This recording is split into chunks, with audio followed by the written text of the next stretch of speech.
Okay, I'm gonna be honest with you guys today. Look, as a music producer, sometimes you make music that's just not that great. It happens. And maybe when it does, you're quick to press the delete button. But wait, don't erase that beat just yet. Here's what you should do.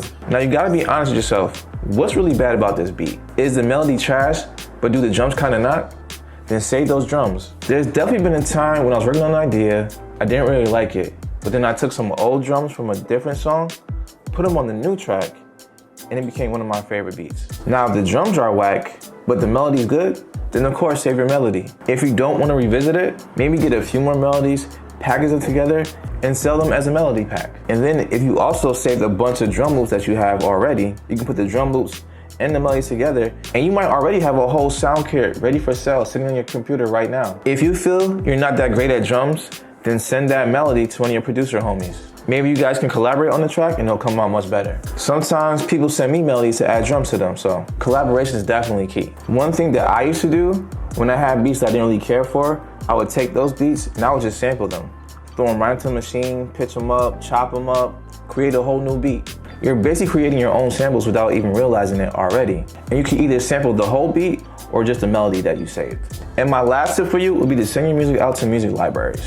Sometimes as producers, we are our own worst critic. I've heard of classic records like Shook Ones by Mobb Deep, Single Ladies by Beyonce. The beats to those songs were going to be erased. Like the producer didn't like them. Someone had to speak up and say, yo, don't delete that, say that.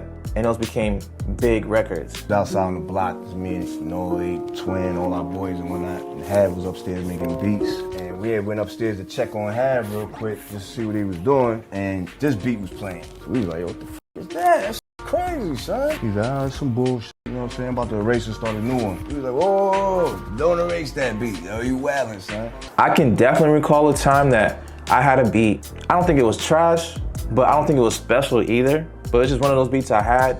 I sent it into my music library at the time, and it ended up on Love and Hip Hop. Greg and I took vows in sickness and in health, and all of those vows mean something to me.